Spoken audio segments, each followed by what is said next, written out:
이 시편을 쓴 저자는 왜 이런 단어를 썼을까요? 뭔가 깊은 수준까지 본인이 내려갔기 때문이겠죠. 우리는 이 깊은 곳을 이렇게 부르고 있죠. 근본.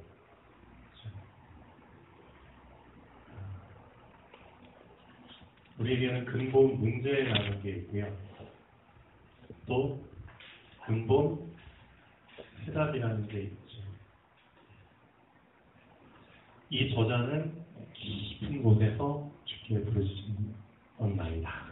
어떻게 보면은 본인의 깊은 근본 수준까지 뭔가 내려가서 거기서 부르짖었다는 거겠죠. 근본 수준까지 어떻게 보면 경험을 하면서 자신의 문제가 뭐든 간에. 근데 많은 사람들이 하나님께 부르짖긴 부르짖는데 얕은 곳에서 주께 부르짖는다는 게 문제죠. 깊은 부분까지 경험을 못하고, 그렇죠?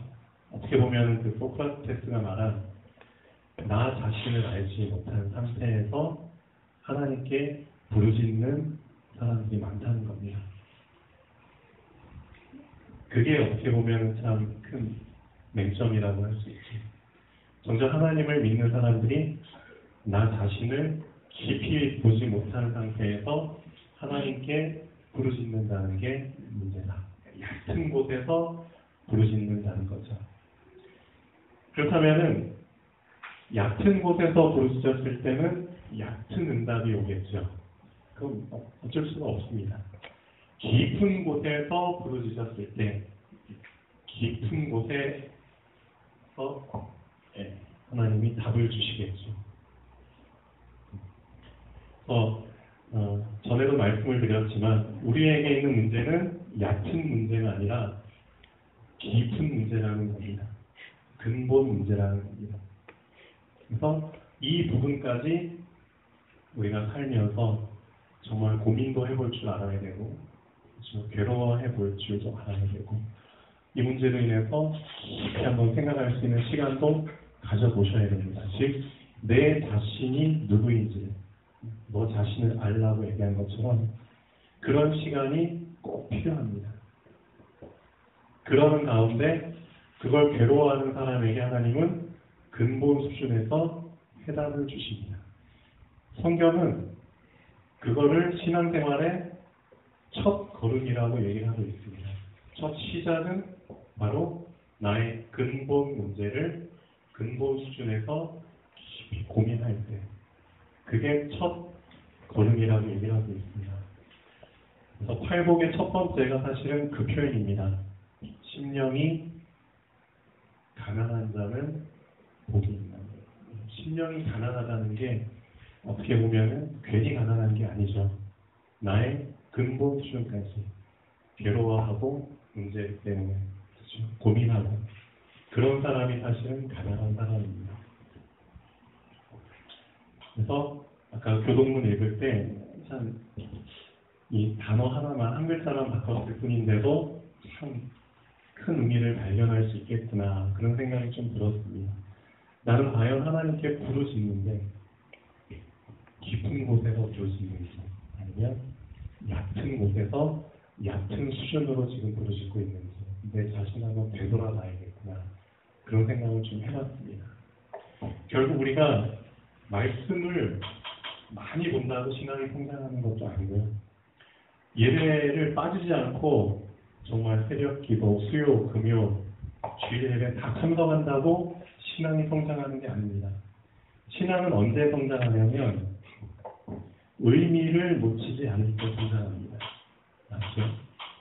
한 번을 드려도 일주일에 말씀을 한 절만 본다 할지라도 그 안에서 의미를 놓치지만 않는다면 그 사람은 분명히 신앙이 성장할 수 있습니다.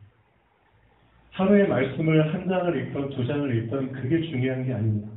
많이 보면 뭐합니까? 의미를 놓치고 읽는데, 그렇죠? 그래서 말씀을 전혀 못 보는 그런 상황이 온다 할지라도 24시간 주어진 나의 조건 속에서 의미를 그렇죠. 항상 발견하려고 놓치지 않으려고 그 마인드가 있는 사람이 사실은 성숙한 신앙인입니다. 근데 이제 더 성숙한 신앙인은 어떤 사람이냐면 보통은 말씀을 깨닫는 자를 성숙한 신앙이라고 하는데 철이 들었다고 하는데 사실상 성경에서 말하는 진짜 철든 장성한 사람은 이 깨달음을 실행으로 옮기는 자를 장성한 자로 얘기하고 있습니다. 실행으로 옮겨. 깨닫는 것과 실행에 옮기는 것과는 사실 정말 전혀 다른 세계죠. 어떻게 보면.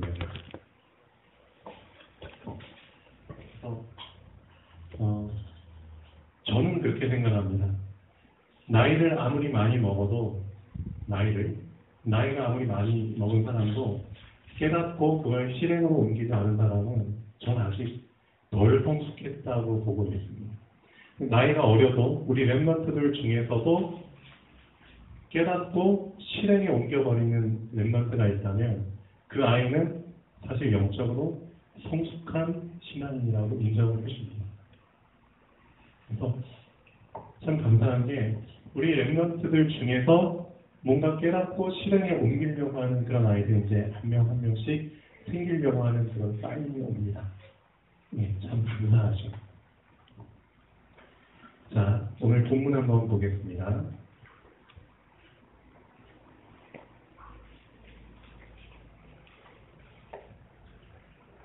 예수께서 일어나서 거기를 떠나 두로 지방으로 가서 한 집에 들어가 아무도 모르게 하시려나 숨길 수 없더라. 자, 여기에서 좀 의문점을 가져야 될 구절이 두로 지방으로 가서입니다. 과연 두로 지방이 어디냐? 저도 한번 인터넷을 찾아봤는데요. 우리나라가 이제 이렇게 있습니다. 우리가 지금 강릉에서 살고 있고요. 그다음에 이쪽이 서울이죠. 강릉에서 서울까지 거리가 약 230km 정도 떨어져 있죠. 예. 차로 시속 100km로 가서 한 2시간 반 정도 걸리는 거리입니다. 근데 이스라엘이 이제 이렇게 있으면은 얘가 이제 중이고 이게 이스라엘이면은 이스라엘 바로 위에 이제 레바논이라는 이제 나라가 있습니다. 레바논. 지금 지도상에 보면은 근데 이스라엘의 예루살렘이 이렇게 있고요. 이스라엘의 수도죠. 근데 이제 두로라는 지방은 지금의 레바논에 속한 도시입니다. 두로. 찾아보니까 예루살렘과 두로까지의 거리가 226km 정도 떨어져 있다고 합니다. 즉 강릉에서 서울까지 거리입니다. 그렇죠? 하루에 한 40km, 50km를 걷는다고 해도 거의 한 5일에서 일주일 정도 걸리는 그 거리입니다. 근데 예수님이 이 예루살렘 지역에서 이스라엘 안에서 말씀을 전하시다가 진짜 먼 곳이죠. 두로까지 이제 가신 겁니다. 일주일 정도 걸리는 거리를. 왜 가셨을까요? 자, 왜 가셨을까요?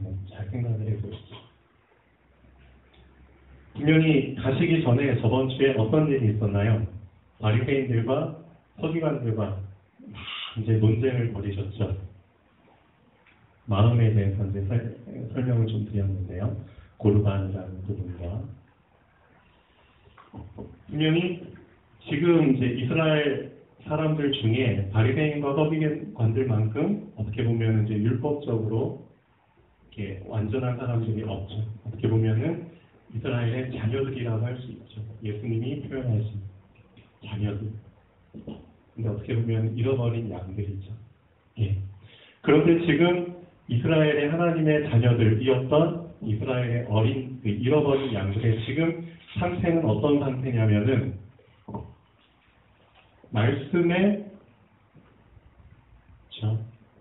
본 뜻, 본래 의도, 의중을 다 놓쳐버리고 껍데기만 붙잡고 있는 그런 영적 상태로 살고 있는 실정입니다. 하나님의 그 선택을 받았던 그 선민 사람들의 지금 영적 육적 상태는 말씀의 본질을 놓쳐버리고 껍데기만 붙잡고 누가 잘났냐 그런 걸 과시하는 그런 지금 거기에 빠져 있는 상태고요. 근데 어떻게 보면은 자녀들은 아니고 어떻게 보면은 개 취급을 당한 그렇죠? 이방인들 그 사람들은 지금 어떤 상태냐? 영적으로 육적으로 참 많이 피폐해져 있는 너무나 갈급한 상태라는 거죠.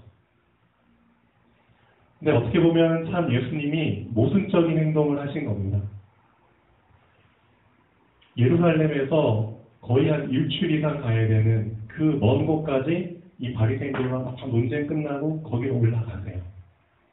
그렇게 먼 거리를 올라가시는데 왜 올라가는지, 왜 두로 지방까지, 이스라엘 땅도 아닌 이방인의 땅까지 왜 올라가는지 아무도 묻는 사람이 없어요. 근데 이제 우선 올라가서 또 본인의 정체를 숨기려고 한 집에서 막 숨기죠. 그런데 들키죠. 자기의 정체를 숨길 수 없어요.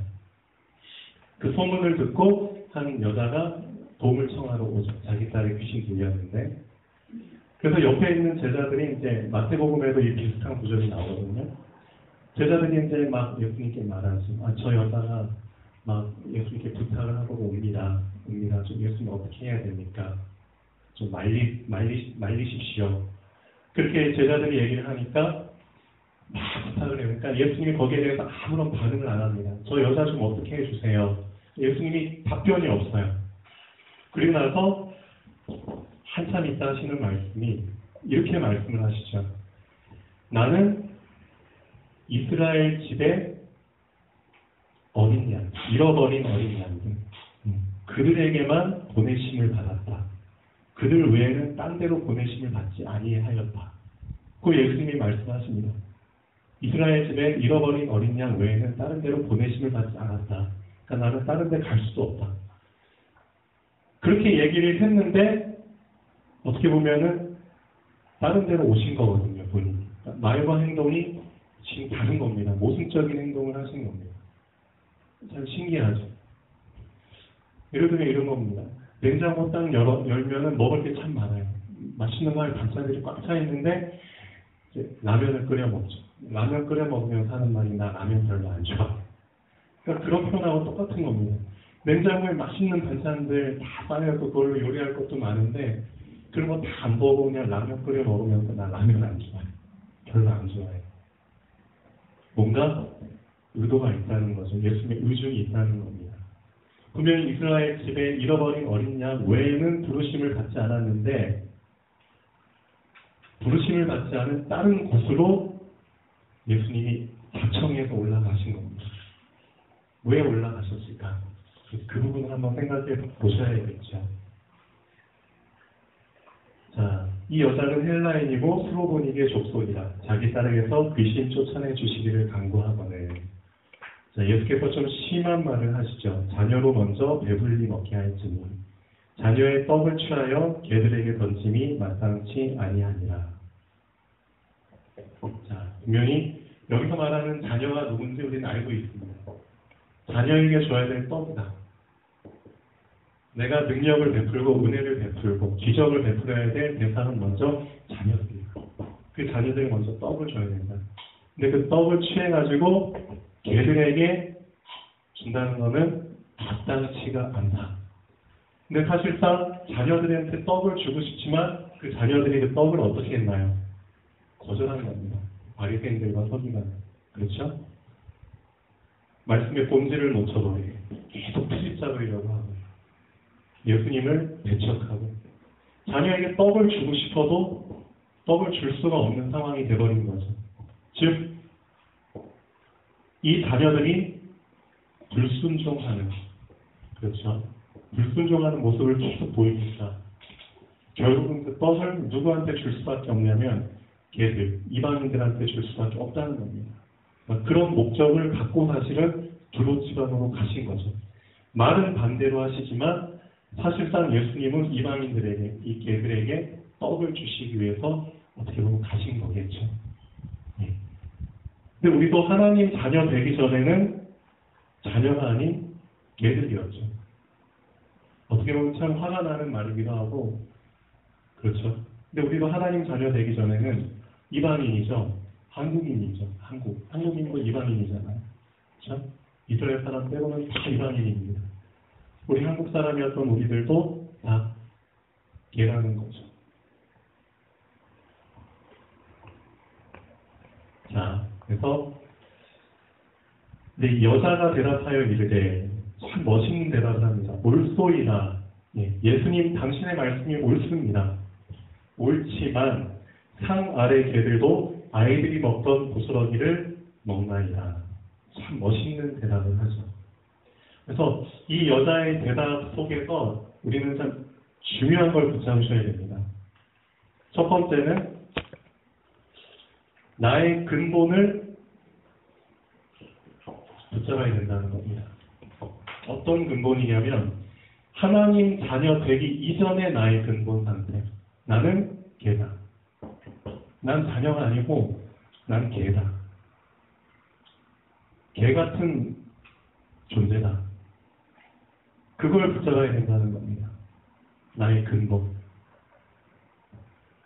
하나님 자녀 되기 전에 나의 근본은 난 개다. 그 근본을 붙잡은 자에게 하나님께서는 그 근본 상황에 맞는 거기에 맞는 은혜를 분명히 베풀어 주십니다. 그게 중요하다는 겁니다. 개지만 개에 맞는 은혜를 베풀어 주십니다. 이 두 가지를 꼭 놓치시면 안 됩니다.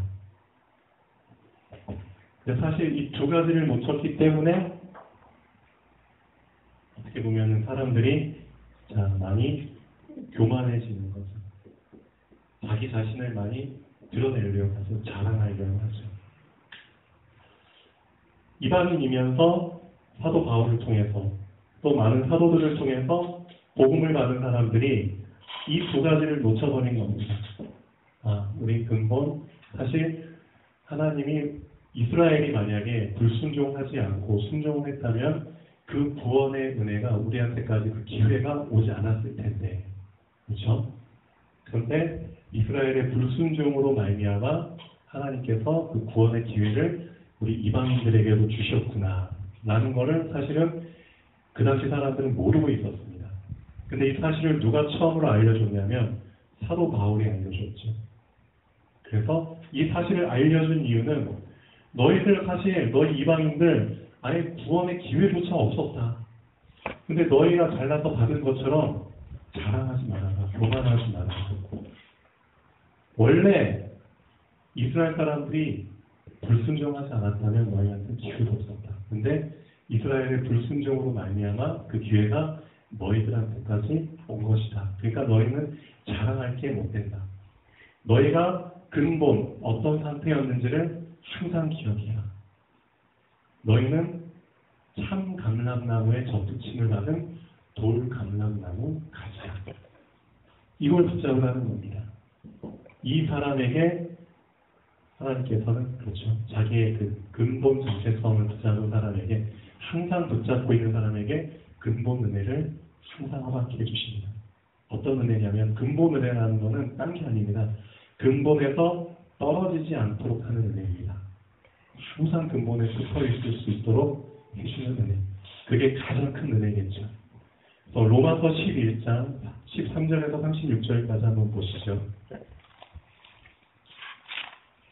바울은 상당히 깊은 깨달음을 갖고 있는 사람입니다. 하나님의 이 계획을 분명히 밝히 드러내죠. 로마인은 이방인이면서 복음을 받은 사람들에게. 로마서 11장 13절부터 한번 보시죠. 우리도 똑같은 이방인입니다. 이방인이면서 복음을 받은 한국 사람입니다. 그렇다면 이 말씀이 우리에게도 똑같이 적용됩니다. 그래서 절대 교만하지 말고 자랑하지 말고 내가 근본 어떤 상태였는지를 붙잡아야 됩니다. 13절부터 한번 보시죠. 내가 이방인인 너희에게 말하노라. 내가 이방인의 사도인 만큼 내 직분을 영광스럽게 여기노니 이는 곧 내 골육을 아무쪼록 시기하게 하여 그들 중에서 얼마를 구원하려 합니다. 그들을 버리는 것이 세상의 허목이 되거든 그 받아들이는 것이 죽은 자 가운데서 살아나는 것이 아니면 무엇이리요. 제사하는 처음 익은 곡식가루가 거룩한즉 떡덩이도 그러하고 뿌리가 거룩한즉 가지도 그러하니라. 또한 가지 얼마가 꺾이었는데 돌 감람나무인 네가 그들 중에 접붙임이 되어 참 감람나무 뿌리에 진액을 함께 받는 자가 되었은즉 그 가지들을 향하여 자랑하지 말라. 자랑할지라도 네가 뿌리를 보전하는 것이 아니요 뿌리가 너를 보전하는 것이니라. 그러면 네 말이 가지들이 꺾인 것은 저 참 감람나무 가지들이죠. 나로 접붙임을 받게 하려 함이라 하니 옳도다. 그렇죠. 참 감람나무의 가지들을 하나님이 꺾으신 이유는 돌 감람나무 가지들을 접붙이게 하기 위해서입니다. 그렇죠. 하나님이 이방인, 예수님이 이방인 두로 지방에 간 이유는 그렇죠. 기회를 주기 위해서겠죠. 똑같은 의미입니다. 말은 자녀의 떡을 취하여 개들에게 줌이 마땅치 아니하노라 라고 말씀하시지만 예수님의 본래 의도는 구원의 기회를 주기 위해서입니다. 그렇죠? 주기 위해서인데 어떤 상태에서 그 사람들이 구원의 은혜를 받기 원하냐면 두 가지를 놓치지 말라는 거죠. 너는 근본 개다. 너는 근본 돌 감람나무다. 이 사실을 놓치지 마라. 그 사람에게 하나님은 은혜를 주신다는 거죠. 그렇죠? 너의 정체성이, 너의 근본이 어땠는가를 항상 놓치지 마라. 그 사람에게 하나님은 접붙임 될 수 있는 근본에 붙을 수 있는 은혜를 주신다는 겁니다. 이 두 가지는 항상 우리가 붙잡고 있어야 합니다. 옳도다. 그들은 믿지 아니함으로 꺾이고 너는 믿음으로 섰느니라. 높은 마음을 품지 말고 그렇죠. 도리어 두려워하라. 하나님이 원 가지들도 아끼지 아니하셨은즉 너도 아끼지 아니하시리라. 그러므로 하나님의 인자하심과 준엄하심을 보라. 넘어지는 자들에게는 준엄하심이 있으니 너희가 만일 하나님의 인자하심에 머물러 있으면 그 인자가 너희에게 있으리라. 하나님의 인자하심에 머물러 있으려면 나는 원래 이런 놈이었구나. 나는 사실을 항상 붙잡아야지만 그 사람에게 하나님의 인자하심이 계속 있는 겁니다. 그렇죠? 그 사람의 근본을 놓치지 않았을 때 그 인자가 너에게 있으리라. 그렇지 않으면 너도 찍히는 바 되리라. 근본을 놓칠 때 쉽게 말하면 내 자신을 자꾸 이제 드러내려고 할 때, 자랑하고 교만하고 높아지려고 할 때 그 사람은 찍힌 바 된다는 거죠. 그들도 믿지 아니하는 데 머무르지 아니하며 접붙임을 받으리니 이는 그를 접붙이실 능력이 하나님께 있습니다. 네가 원 돌 감람나무에서 찍힘을 받고 본성을 거슬러 좋은 감람나무에 접붙임을 받았으니 원 가지인 이 사람들이야 얼마나 더 자기 감람나무에 접붙이심을 받으랴. 자, 25절에 분명히 말씀하시죠. 형제들아, 너희가 스스로 지혜 있다 하면서 이 신비를 너희가 모르기를 내가 원하지 아니하노니 이 신비는 이방인의 충만한 수가 들어오기까지 이스라엘에서로는 우둔하게 되는 것이야. 그리하여 온 이스라엘이 구원을 받으리라 기록된 바 구원자가 시온에서 오사 야곱에게서 경건하지 않은 것을 돌이키시겠고 내가 그들의 죄를 없이 할 때에 그들에게 이루어질 내 언약이 이것이라 함과 같으니라. 네. 자, 이렇게 말씀을 주고 계십니다. 우리도 원래는 개와 같은 이방인이었습니다. 그런데 이스라엘의 불순종으로 말미암아 구원의 기회, 즉 자녀에게 줄 떡을 우리 하나님이 주신 거죠. 그 떡을 우리는 붙잡게 됐는데 어떤 마음을 항상 놓치지 말아라. 나는 개구나. 그렇죠. 항상. 그런데 그런 나에게 하나님이 구원의 은혜를 베풀어 주셨구나. 이 사람이 그렇죠. 그 접붙이심을 유지할 수 있는 사람입니다. 그 근본 은혜를. 우리한테는 이 두 가지가 꼭 필요합니다. 그래서 오늘 말씀 자녀와 개. 나는 자녀가 됐지만 사실은 개였다는 사실을 놓치시면 절대 안 됩니다. 그런데 살다 보면은 놓치게 되죠. 자, 그래서 선지자의 삶을 사는 사람은 항상 제사장의 마음을 간직해야 합니다. 경고에 대한 의미로 예수님께서는 그 말세 시대의 7종류의 교회 중에서 첫 번째로 언급하신 교회가 에베소 교회죠. 에베소 교회가 사실상 제가 볼 때는 엄청난 교회입니다.